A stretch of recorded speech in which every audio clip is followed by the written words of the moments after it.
तरह जो सुनावत है कोनो दुल्हन अपने दुल्हा के समझावत रहे।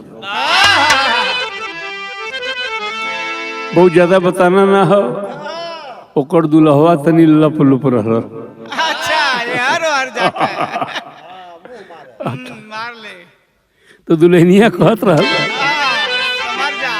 अरे काहे किरिया धरावेला, काहे किरिया धरावेला आन के तरे।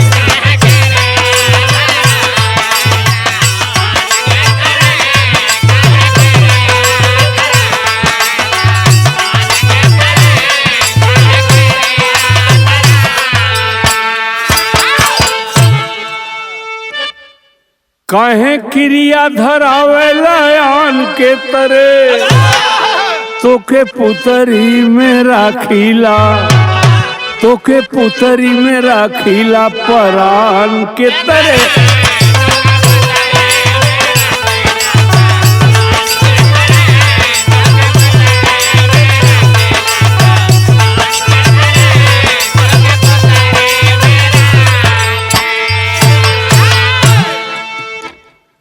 तनी प्रेमवा का बतिया बतौता बलम,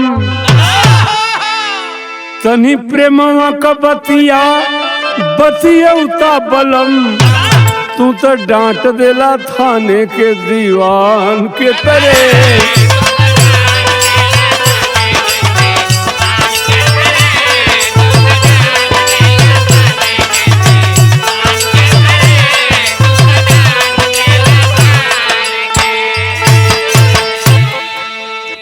दिखा भैया धूम तरह ये सब क्षणिक आनंद हो। बतौली कि गणेश भगवान को बियाह बियाह तो लोग